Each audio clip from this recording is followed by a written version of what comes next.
परम पूज्य गुरुदेव और वंदनीय माता जी की सूक्ष्म उपस्थिति में विराजमान मेरी प्यारी प्यारी छोटी और बड़ी बहनों, मध्य प्रदेश में एक परंपरा है, एक प्रचलन है। क्या प्रचलन है? राखी पर बहनें मायके आती हैं और हड़ताल का 30 के बाद फिर मायके से जाती हैं। आपका मायके में आना, आप सबका स्वागत। हमारी बहनें सावन के महीने का इंतजार करके भादों के महीने में हड़ताल का भी आई, बहुत अच्छा लगा। ये बताओ, ठहरने में कोई दिक्कत तो नहीं हुई? सब खुश हैं? नारी जागरण का इतना बड़ा ब्लड वृक्ष जो आज देखते हैं युग्निमा योजना के आंगन में, जिसके अंदर सभी बहनें व महिला मंडल राहत पाते हैं और मन की शांति पाते हैं, इसका शुभारंभ बड़ा मार्मिक हुआ। आज आप लोगों को बता देने का मन है। आप में से पता नहीं कितनी बहनों को इस कमरे में बैठकर वंदनीय माता जी के दिशा निर्देश प्रवचन सुनने का अवसर मिला होगा, कह नहीं सकती, पर जिनके को भी मिला होगा वह आज भी प्यार भरे सागर की हिलोरें अनुभव करती होंगी। माता जी को आंवलखेड़ा से आए हुए मथुरा थोड़ा ही समय हुआ था, ज़्यादा समय हुआ भी नहीं था उनको, 2-4 साल ही हुए होंगे। एक बहन उनके पास आई, उम्र कोई रही होगी 25-30 साल की, रोती हुई आई और माता जी से लिपट के कहने लगी, माता जी आपके सिवा मेरा कोई नहीं है। उसकी आंख से आंसू रुकते नहीं थे। माता जी बोली, बेटा क्या बात है, तू बता तो सही, अपने जी की कह तो सही, तेरा दुख दर्द मेरा दुख दर्द है, बता तो सही। प्यार के 2 शब्द सुन के वो उस बहन की आंखों से धारा और भी बह निकली। थोड़ी देर बाद जब वो थोड़ी सहियत हुई तो कहने लगी, माता जी मेरा इस दुनिया में अब कोई नहीं है।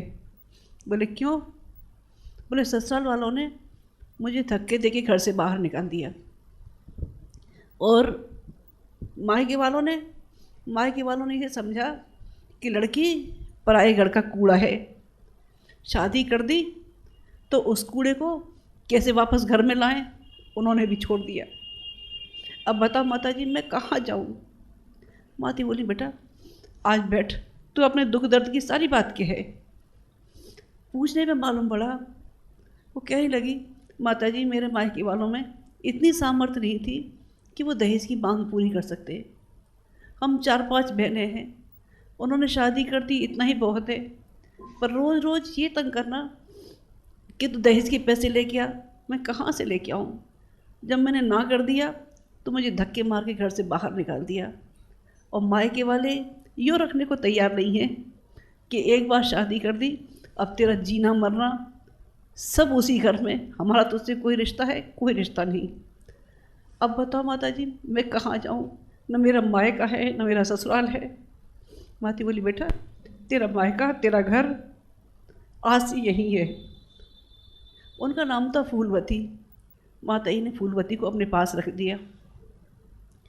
ऐसी एक और बहन थी, वो उनकी उम्र भी कोई 25-30 साल की रही होगी, वो विधवा थी, उनका नाम था प्रेमवती।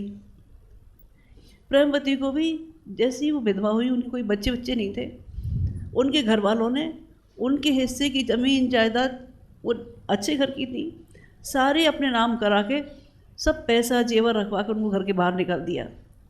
मायके में छोटे छोटे भाई बहन थे। अब वो सोचने लगी, माँ बाप है नहीं, मैं कहाँ जाऊँ? वो भी माता जी के पास में आई। उनकी राइटिंग बहुत अच्छी थी। माता जी ने उनको पास रखा और अपने साथ पत्राचार में उनको सिखाने लगी। ऐसी ही एक बहन और थी, वो शायद इधर पंजाब की कहीं जालंधर साइड की थी, उनका नाम था कौशल्या। उनकी उम्र रही होगी कोई 50 साल की। पति का देहांत हो गया था, बच्चे का ब्याह शादी हो गई। कहते हैं एक माँ बाप अपने 4 बच्चों को, 6 बच्चों को, जितने भी होते हैं, अपना पेट काट के रात और दिन जग के उनका पालन पोषण कर लेते हैं, पैरों पे खड़ा कर देते हैं, सारी जिम्मेदारी पूरी करते हैं। लेकिन बच्चे माँ बाप की जिम्मेदारी पूरी कर सकते हैं? नहीं कर सकते। उनका एक ही लड़का था, उनने माँ को घर से बाहर निकाल दिया। वो माँ माता जी के पास पहुँची। माता जी, मैं कहाँ जाऊँ, मैं तो पढ़ी लिखी भी नहीं हूँ, मेरा कोई नहीं है। माता जी ने उनको भी पास रख लिया। वो माता जी के साथ भोजन व्यवस्था में मदद किया करती थी। ऐसी एक बहन और थी, वो भी लगभग इसी उम्र की थी, वो नेपाल की थी। उनका नाम था रतन देवी, नाम था उनका। वो भी माता जी के पास थी। एक और परिवार था जिसमें केवल 2 ही भाई बहन थे, माँ बाप थे नहीं, दोनों ने शादी नहीं की थी। बहन बढ़ती आती थी, भाई ब्रह्मचारी थे, संन्यास ले लिया था, फिर भी उनको चिंता थी बहन का क्या होगा। माता जी के पास आए, माता जी, माता पिता है नहीं, मैंने संन्यास ले लिया है, मेरी बहन है, कैसे करूं समझ में नहीं आता। माता बोली, बेटा तूने संन्यास ले लिया है तो क्या है, मैं तो तेरी माँ हूँ। उस बहन ने भी शादी नहीं की थी, उनकी भी उम्र कोई 30 साल की थी। उनका नाम था नारायणी। उनको भी माता जी ने अपने पास रखा। ये 5 बहनों से मिलकर पहला महिला मंडल शुरू हुआ। जब ये सब इकट्ठी हुई, माता जी ने अपने पास रखा तो सही, लेकिन उनके मन में एक द्वंद्व बराबर चला। क्या समाज की ये स्थिति, बहनें इतनी पराधीन कि कूड़ा समझ ली जाए? क्या पति न हो तो सारी संपत्ति लेके उसको घर के बाहर फेंक दिया जाए, वो अपने पैरों पे खड़ी ना हो सके? दुखियारी को भी धक्के मार के निकाल दिया जाए? कैसे इनके जीवन का सुधार हो? माता जी ने यहाँ से नारी जागरण की कमान संभाली। वहाँ से आपका पहला महिला मंडल शुरू हुआ और बढ़ते बढ़ते आज किस रूप में हजारों की संख्या में है, ये आप सब जानते हैं। फ्रांस अपनी आज़ादी के लिए लड़ रहा था, चारों तरफ से फ्रांस को घेर रखा था। वो अपनी स्वाधीनता के लिए नए नए प्रयास कर रहा था। साधन कम थे, लेकिन फिर भी लड़ने की सामर्थ्य थी। देश के सारे नौजवान लड़ाई के लिए जा चुके थे, गांव के गांव उजाड़े जा रहे थे। बहनों ने कहीं जंगलों में जाके, कहीं गुफाओं में जाकर अपनी जान बचानी चाहिए। ऐसे में ही एक बहन गर्भवती थी जो ज़्यादा दूर चल नहीं पाई। पास की ही पहाड़ी के पास छुप के उसने अपनी जान बचाई। वो रोज़ रोज़ तोपों की गड़गड़ाहट, बंदूकों की आवाज़, सैनिकों के चलते कदमों की आहट सुनती। उसके मन में एक ही बात आती, काश अगर मेरी शारीरिक स्थिति ऐसी न रही होती, तो मेरे हाथ में भी बंदूक रही होती तो मैं भी दुश्मनों का मुकाबला कर सकी होती। रात और दिन एक ही चिंतन, एक ही चिंतन, भगवान करे मैं भी देश के काम आऊँ।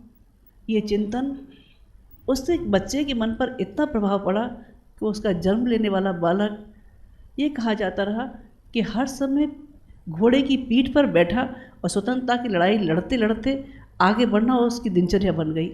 जानते हैं वो बालक कौन था? वो बालक नेपोलियन बोनापार्ट के नाम से मशहूर हुआ। माँ जो चाहती है वो अपने बच्चे को बना कर रख देती है। राम चाहे अपनी सीता का परित्याग कर दे, लेकिन सीता के अंदर वो सामर्थ्य थी कि उसने पिता के जैसे तेजस्वी वो बालक खड़ा कर दिए कि राम के अश्वमेध का घोड़ा रोकने की सामर्थ्य सीता के बच्चों में थी। दुष्यंत अपनी शकुंतला को भूल भी जाए तो क्या हुआ, लेकिन शकुंतला अपने बच्चे के अंदर वो स्वाभिमान, वो साहस जंगल में पैदा कर सकती है कि वो शेर के दांत गिरने वाला बालक भरत चक्रवर्ती सम्राट बन के खड़ा हो सकता है, जिसके नाम पे आज देश का नाम भारत पड़ा हुआ है। बहनों ने जब चाहा है नई किस्मतें